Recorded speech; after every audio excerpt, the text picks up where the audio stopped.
Você já parou para refletir como tantas vidas podem ter sido salvas com as blitz da Lei Seca no Rio? E com a legislação mais rígida sobre penalidades para infrações de trânsito? Nosso convidado de hoje é o autor da Lei Seca, deputado federal Hugo Leal e atualmente secretário de Energia e Economia do Mar do Estado do Rio de Janeiro. Vamos falar desses assuntos e novidades sobre a energia pública. Bom dia, deputado Hugo Leal, secretário de Energia. Muito obrigado pela sua presença. Satisfação, Zine, estar aqui com vocês na Band e poder prestar contas, né, do nosso trabalho como figura pública. Sobre prestar contas, então, o senhor é autor da Lei Seca, conhecida nacionalmente, né? Um serviço de utilidade pública maravilhoso. Deu certo? Deu certo, com certeza. Já se vão 15 anos. Eu costumo brincar que 15 anos ainda é uma adolescente, né? Ela vai alcançar a maturidade em breve ainda, a maioridade, depois a maturidade. Eu acho que o processo é um processo de amadurecimento da própria sociedade. Hum. Então, a lei seca, ela tem esse estágio, né? Eu sempre costumo comparar com os meus filhos, né? Hoje eu tenho uma filha de 30 anos, há 15 anos atrás tinha 15 anos, meu filho tinha 13 anos, e a cabeça deles, no momento em que chega, no momento de tirar carteira, habilitação, veículo, já é totalmente diferente, né? A concepção já é diferente. Então, a mudança, mais do que uma mudança legislativa, é uma mudança de comportamento. E é tão interessante que até o carro deixou de ser objeto de desejo da maioria dos jovens. Na nossa época, na minha época principalmente, fazer 18 anos, tirar a carteira e ter o carro, né? Buscar o carro, comprar, fazer, esperar chegar, né? O momento de você ter o seu próprio veículo. Hoje, o veículo passou a ser não ser mais o objeto de desejo. Isso é uma coisa interessante, que óbvio, né? Uma mudança de comportamento da sociedade, mas com certeza a lei seca contribui para isso também, porque a pessoa não vai dividir entre a diversão e a obrigação, acaba levando para essa lógica. Secretário, o senhor falou em amadurecimento. Vou puxar duas perguntas em cima dessa palavra. Falta um amadurecimento ainda da sociedade, faltam campanhas nesse sentido, porque eu lembro, um pouco mais de 20 anos atrás, o brasileiro não tinha tradição de usar o cinto de segurança. Isso. Então, com uma campanha forte nacional, passou a usar. Hoje em dia, a pessoa bebe e continua a beber, infelizmente, mas está lá com cinto de segurança. Aí houve campanhas, o senhor até me alertou uma vez, muitos anos atrás, falou, Leandro, precisa de campanha, o Ministério da Cidade precisa fazer campanha para o pessoal usar o cinto no banco de trás, que é mais importante, o Exatamente. pessoal passou a usar, mas o pessoal continua a beber. Esse amadurecimento passa por mais campanhas, e aí eu falo, não falta também, agora uma provocação, um amadurecimento também do judiciário, porque Sim. é revoltante nós vermos casos em que um motorista bêbado atropelou um ciclista, um trabalhador, uma família inteira, na beira de uma rua ou avenida ou estrada, por bons comportamentos, né, por precedentes, ele é liberado pelo juiz, às vezes sem fiança, e mata a família inteira. Não passa pelo judiciário também? Mas e duas questões que eu acho que são importantes discutir aí, né? Essa questão do amadurecimento. Primeiro que, como eu disse, que é uma questão geracional, existe uma geração, e eu me incluo nessa geração dos anos 60, dos anos 70, que nasceram nesse período, que o conceito de beber e dirigir era muito fluido, ou seja, era uma coisa muito comum. Então, é difícil você mudar esse comportamento. Para uma faixa de quem tem hoje 40, 50 anos, 60 anos, as pessoas assim acham que não vai acontecer nada, continua com o mesmo conceito. Então, é muito difícil você mudar uma geração desse comportamento. Então, tem que haver fiscalização, tem que haver Mais punição. campanhas? Campanhas, isso é para um fator, e obviamente para uma outra geração nova também que está chegando agora, que é a mudança desse comportamento, a educação. Eu vou dar um exemplo, né, bem claro que o nosso telespectador vai entender, que é o cigarro. Antigamente você entrava nos ambientes, todo mundo fumava, era comum fumar.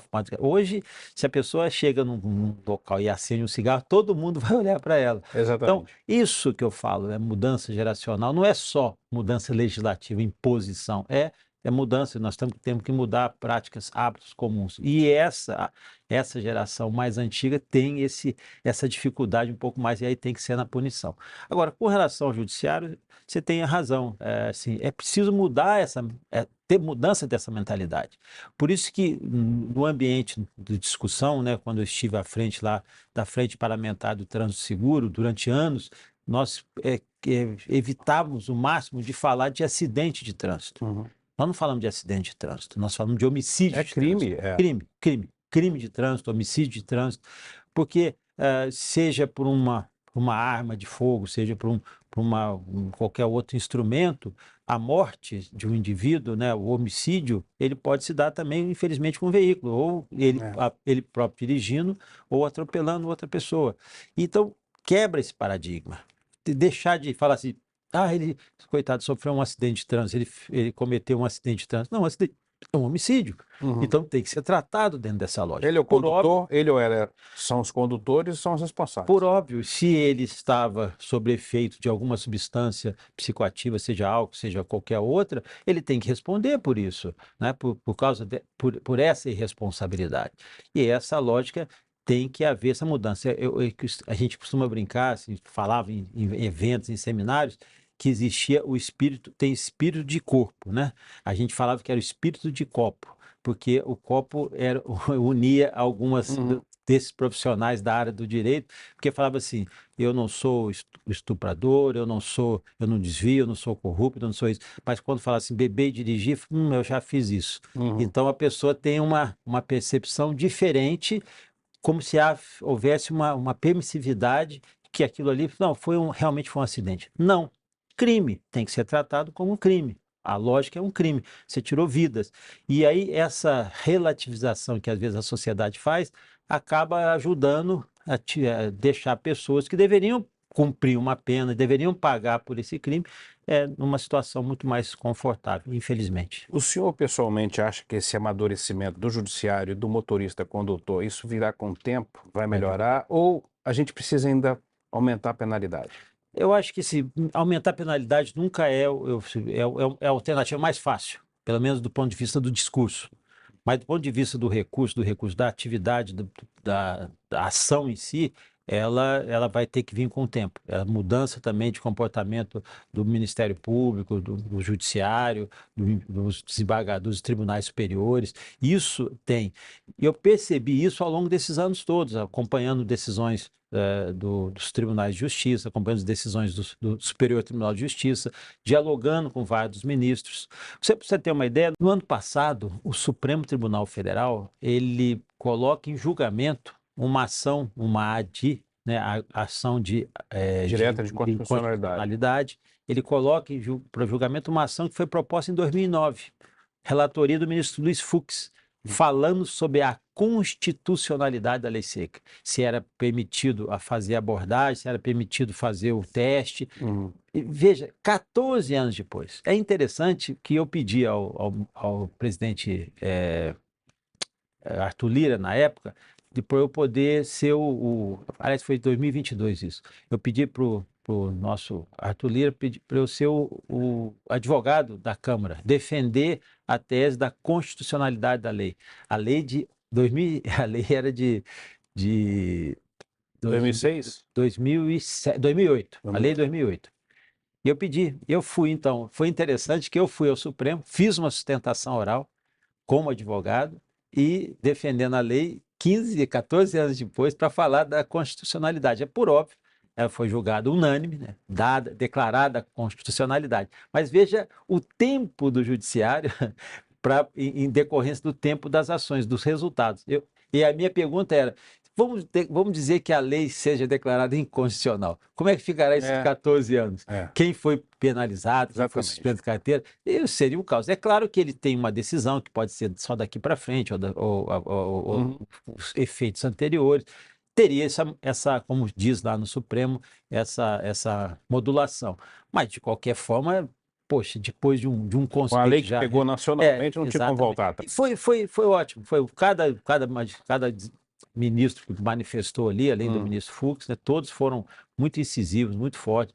E foi ótimo que consolidou no Supremo Tribunal Federal, né, a questão da lei seca. Perfeito. Vamos entrar na Secretaria de Energia e Economia do Mar. Por que esse nome? Como funciona a secretaria? Qual o foco dela? Na realidade, a secretaria, o governador Cláudio Castro, em final de dezembro de 22, ele me convida para fazer parte do governo, né, numa perspectiva. Eu assim, já tá lá em Brasília há 16 anos, né, com 4 mandatos consecutivos. Para esse desafio, eu falei, Cláudio, eu já passei por essa fase, né? Eu já fui secretário de administração, já fui secretário de justiça, já fui presidente do Detran, essa fase executiva. Não, vem aqui, eu vou precisar de você. E aí fez esse desenho. A Secretaria de Energia, ela era uma subsecretaria da Secretaria de Desenvolvimento Econômico. Era uma atividade, assim, uma política pública, uma visão que ela ficava dentro do desenvolvimento econômico, ou em alguns locais dentro da área de obras. É uma coisa esquisita. Aí eu falei assim, governador, eu gosto dessa ideia. Ele falou, vou tirar a energia, que lá era a Secretaria de Desenvolvimento Econômico, Energia, Petróleo, Gás e Indústria Naval. Eu vou tirar isso e vou trazer isso aqui para você criar uma Secretaria de Energia, Óleo, Gás e Indústria Naval. Eu falei, olha só, eu acho ótima a proposta, eu acho que é um desafio bom, porque é um fato novo, né? É uma atividade nova. Acho a energia um grande transformador hoje no Brasil todo, no mundo todo. Eu acho que a energia é um ponto de discussão. E o óleo e gás, governador, assim, é um tema que tem sido palco de objeto de algumas transformações também. Tanto é que a maior parte das empresas de petróleo do mundo, elas deixaram de ser empresas de petróleo e passaram a ser empresas de energia. Energia. Energia. É um nome mais palatável, Então, né? Aqui aí, se fala em meio ambiente. então, aí o que você. A gente trouxe o conceito de economia do mar. Uhum. A economia do mar já é um outro conceito, economia do mar, economia azul, é um Nós outro vamos falar conceito, sobre isso daqui a pouco, porque economia do mar é um também. conceito já consolidado. Da onde vem o petróleo do Rio de Janeiro? Do mar, principalmente. Principalmente não, do mar. Do mar. Do Mas tem mar, campos em terra também. não no Rio. Você É. tem na Bahia, você Uhum. tem em Rio Grande do Norte, mas no Rio, o petróleo vem do mar, o gás vem do mar. Então, a atividade, a economia do mar Entendi. vem do petróleo. E aí você faz esse tema e não fica assim, fixado nessa questão da discussão do petróleo, só do petróleo. A economia do mar é muito mais vasta. E olha, a gente tem tido uma oportunidade de discutir muitos e muitos outros temas. E a área de energia, aqui a regulação do gás natural, o gás, a distribuição do gás é a regulação do Estado. E a questão das concessionárias de energia, que é um enorme desafio, não só para o Estado do Rio de Janeiro, mas para todo o Brasil. Nós vamos chegar lá no caso Enel e Light, como é que vai ficar a concessão. Mas antes disso, falando em economia do mar, super interessante esse conceito. Há um projeto, uma proposta e um estudo para transformar, para trazer usinas eólicas Sim, para o mar. isso. Offshore, usinas eólicas offshore, porque Offshore. existem aquelas pás, vocês conhecem, aquelas pás enormes, em vários parques eólicos no Brasil, Ceará principalmente, interior da Bahia. Nós podemos ter usinas eólicas no estado do Rio de Janeiro, onde? Em que lugar do mar? Cara, assim, nós temos, na nossa costa aqui, nós temos 536 quilômetros de costa, ali na área de norte, noroeste, Fluminense, São João da Barra, ali onde é o Porto do Açu, né, nós já vamos fazer o primeiro protótipo. Nós estamos reunindo entidades, universidades, centros de pesquisa, empresas, e o Estado passou a ser um mediador desse trabalho. Já escolhemos o local, o Prisma, né, o Porto já ofereceu, nós vamos agora discutindo com a SPU o espelho d'água para poder fazer a implementação. Eu acredito aí, mais um ano pelo menos, a gente calcula isso, a gente já esteja com um protótipo já Quem vai nesse construir? teste. Então, nós temos algumas entidades, empresas que já fazem isso, né, que fazem isso no exterior, já estão aqui no Brasil. Tem empresas, estaleiros ali em Angra dos Reis que tem peças. É só trazer as peças, não é uma coisa simples. O Porto do Açu é um porto que tem um background, ou seja, que tem uma retroárea ali importantíssima, que dá para você trazer aquelas pás que tem 100 metros, 120 metros. Como é que você transporta? Vai deixar no Porto do Rio. Então tem que ter uma área portuária com Sim. condições para você não ter o transporte daquelas pás, que é o e os motores também. Então, ali nós descobrimos que é um grande centro, né, o Porto do Açu e a região ali norte e noroeste, centro para poder transformar, né, para poder gerar energia dos ventos do mar. E é interessante, mas até para a gente destacar, né, porque eu sei que o programa aqui, apesar de ser regional, ele tem sempre uma repercussão nacional. Das áreas onde tem ventos, né, unidirecionais, ventos que são tradicionais para esse mecanismo das eólicas offshore, é Rio Grande do Sul, Rio de Janeiro e Rio Grande do Norte. São esses três rios, esses três E no estados. Rio só o norte, só o noroeste? Não, a gente tem outras áreas. No caso do mar. Cabo Frio. Cabo Frio também. A Petrobras vai fazer a sua primeira base ali de usina também de eólicas offshore em Cabo Frio. E tem uma outra característica que o Rio de Janeiro está na frente, porque nós já temos aqui 40 anos de experiência de quê? De exploração de petróleo offshore. Né? Nós já temos esse conhecimento, nós já temos essa experiência, essa expertise, profissionais qualificados que já que atuam nessa área de offshore, e a eólica offshore precisa de uma infraestrutura dessa também. É energia limpa, barata, que vai ajudar no progresso do Estado do Rio, mas também tem questão de licença ambiental. Questão de licenciamento ambiental. Tranquilo. Não é difícil? Não. Por causa da experiência que tem com petróleo. Se com petróleo, que é bem mais delicado, né? Falando de vazamento, perfuração. Você tem licenças aqui, já tem um acompanhamento durante esses 40 anos. Uma eólica offshore não é nenhum tipo de abuso e também não é, visualmente, não é uma coisa que agrida tanto quanto uma plataforma de petróleo. Então, eu acho que essa convivência, essa experiência tem sido muito positiva, né, para o estado do Rio de Janeiro e, obviamente, para a dimensão do país também. Nós estamos falando de energia, nosso assunto aqui hoje, que é o representante maior do Estado do Rio, o secretário Hugo Leal, de Energia e Economia do Mar. Energia fundamental para as nossas empresas, escritórios, para os nossos lares. Então, e agora, recentemente, teve uma novidade que os senhores criaram no âmbito do Estado, em parceria com as elétricas, o Centro Estadual de Emergência e Energia. O que significa isso? Para que funciona? Vamos lá. O que o telespectador precisa entender? As concessionárias de energia, aqui no Rio são 3 concessionárias: Light, Enel e Energisa. Energisa que está lá em Nova Friburgo e Sumidouro. As 3 concessionárias são concessionárias de serviço público com regulação federal.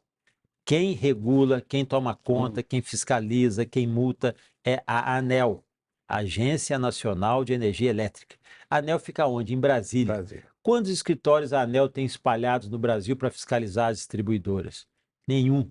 Ou seja, a ANEEL fiscaliza ali no sistema, fiscaliza no papel e não tem presença. O melhor fiscal para uma concessão dessa são os estados e os municípios, que sabem, conhecem as suas dores.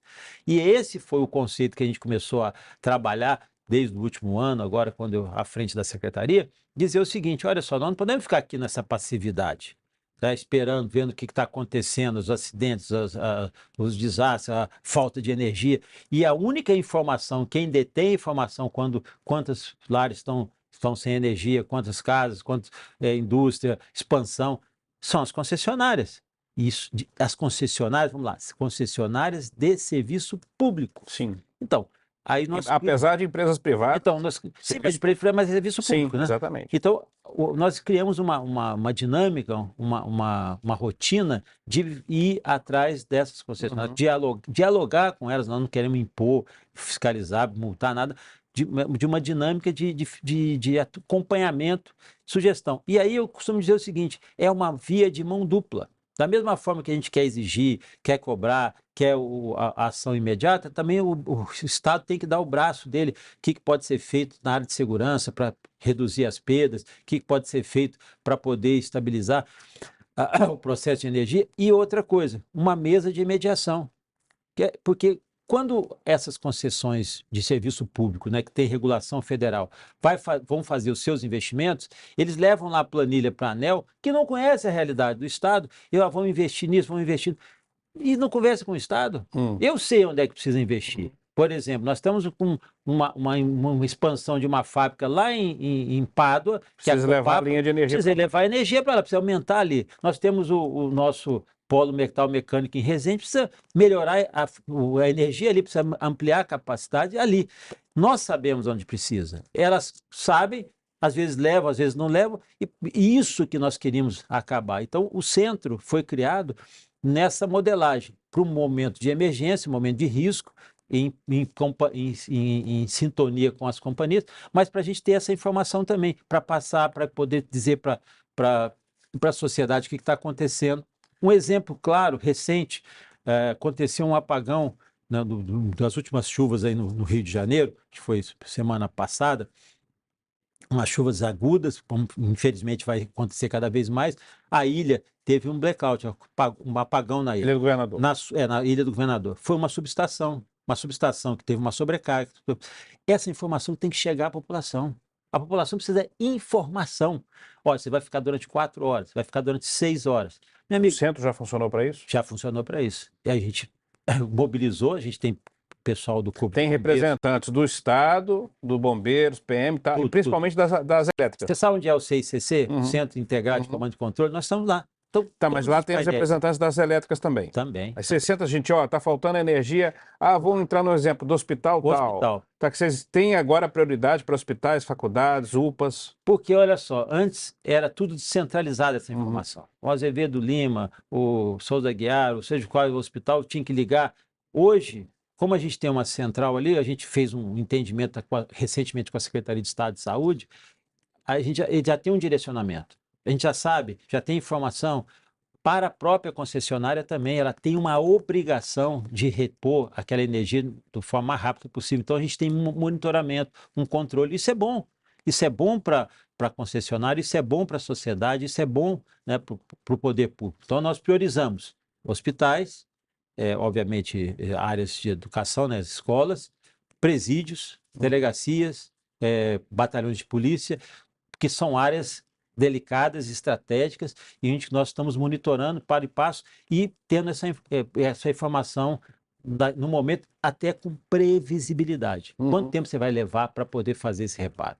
E o que a gente quer levar isso para toda a população. Isso informação talvez seja o item mais importante que as concessionárias deixam a desejar. O centro, então, nasceu para isso, para dar essa previsibilidade, informação à população e também para cobrar em loco e Isso. presencialmente as elétricas. Olha, está faltando energia no bairro tal, no hospital tal. Prioridade, então, para o serviço público, né? Exatamente. Prioridade é para o serviço público, mas, obviamente, alcança a população como um todo, né? Porque essas informações acabam circulando que eram detidas exclusivamente pelas concessionárias. Uhum. Nada contra. Uhum. E a gente vai passar por um processo agora de renovação ou de nova Vamos entrar licitação. nesse assunto. Vamos entrar nesse assunto Vamos. porque no Brasil inteiro há muitas reclamações da população, do comércio, hotéis, serviços de bares e restaurantes, principalmente nesse verão, nessa virada de ano, em vários estados turísticos, praianos, da energia elétrica. Porque faltou energia, ficou meia fase e tal. As elétricas nem sempre conseguem suprir a demanda. Por falta de investimento, inclusive. Sim. Como é que está aqui no Rio de Janeiro? Como está a concessão? Quando vencem? Serão renovadas? E aí, dessas 3, quem está para vencer e se elas estão entregando o serviço? Então, Mazini, é isso que eu falo que é a decisão. A gente, guardado o sistema como é hoje, nós não podemos dar opinião. Opinião você até pode dar, não tem problema, mas não podemos intervir. Porque essa é uma decisão exclusivamente do plano federal, do Poder Público Federal, do Ministério das Minas e Energia, da ANEEL, e agora, recente, aí do TCU tem se manifestado. E quem que vai ouvir o cidadão, querido? Quem vai ouvir o Estado? Né? Exatamente. Quem paga a conta? Essa é a discussão que eu estou levando lá para o Congresso. Esse debate é o debate mais importante na questão da distribuição. Eu não estou dizendo que o Estado tem que chegar ali confortável. Ele tem que chegar com obrigações e com direitos. Direito de poder escolher, direito de sentar à mesa, direito de fala, direito de voto, para saber onde serão os investimentos. É isso que é importante, é isso que nós estamos reclamando. Na hora que você empodera uma parcela do Estado, e o Estado traz os municípios, você pelo menos democratiza mais essa informação no sistema elétrico.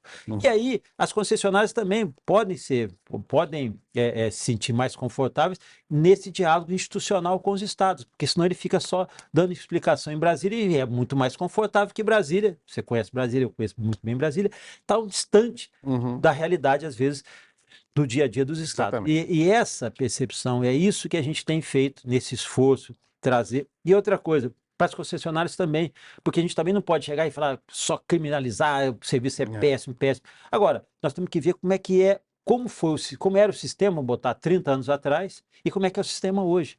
Hoje, as concessionárias, quem paga essa conta, da conta de energia, normalmente são pessoas médio, tem tarifa social, tem outras tarifas de porte médio, que acaba pagando essa conta, porque muitas pessoas têm optado pela GD, que é a geração distribuída, que é investir numa solar, colocar na solar o seu negócio, colocar na área de comércio, indústria, em residência. E o que acontece? O GD, você gera a sua própria energia, cai a sua conta, mas essa conta da distribuição continua.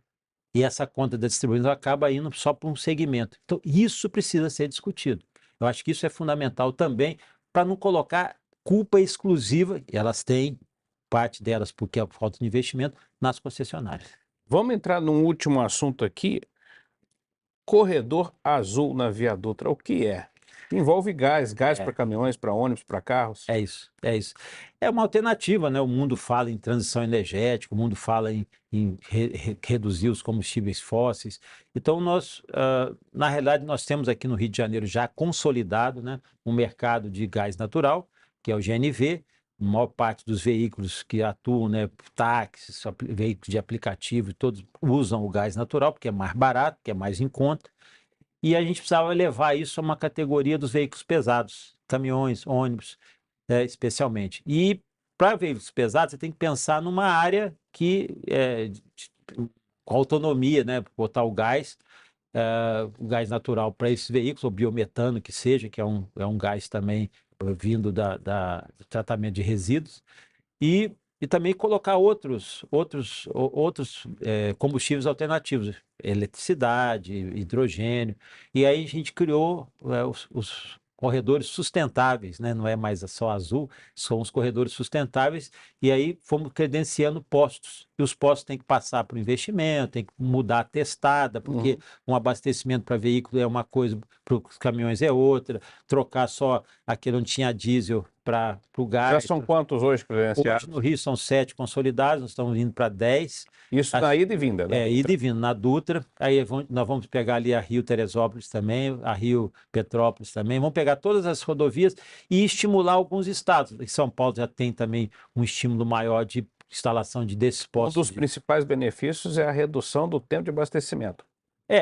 Com o GNV, redução do tempo de abastecimento para caminhão, por exemplo. Caminhão com bomba de alta pressão, mas também o gás natural é menos poluente do que o diesel. Além do que, quando você tira o diesel, você tem dependência menor da importação. Esse é o principal benefício. Parabéns aí pela transparência, por esse projeto e também pela ajuda no meio ambiente, secretário. É o que nós chamamos efetiva da transição energética. É isso que o Rio de Janeiro tem contribuído. O senhor é um líder do Rio, por isso está no Líderes em Destaque. Eu gostaria que o senhor deixasse sua mensagem positiva aí para o pessoal do Rio de Janeiro que está assistindo. O Rio de Janeiro é um estado conhecido pela resiliência, é um estado que tem, por todas as dificuldades que passa, ele supera, né? Eu acho que o principal motivo, eu não sou nascido aqui no Rio, mas eu tenho muito orgulho de ter feito toda a minha carreira, toda a minha trajetória aqui, exatamente por esse otimismo. É o otimismo natural do Rio de Janeiro, dos cariocas, dos fluminenses, que faz que nós chegamos onde estamos. Então, não tenha dúvida, o Rio de Janeiro é um estado privilegiado e nós que estamos aqui, operadores, políticos e todas as classes profissionais, temos assim essa responsabilidade com o Rio de Janeiro. O destaque principal do Rio é essa capacidade de superação. Por isso que eu continuo apostando nesse estado aqui. Muito bem, ótima mensagem. Obrigado, Hugo Leal, pela sua participação aqui no Líderes em Destaque. E você, telespectador, nunca demais lembrar, se beber, não dirija. Até o próximo programa.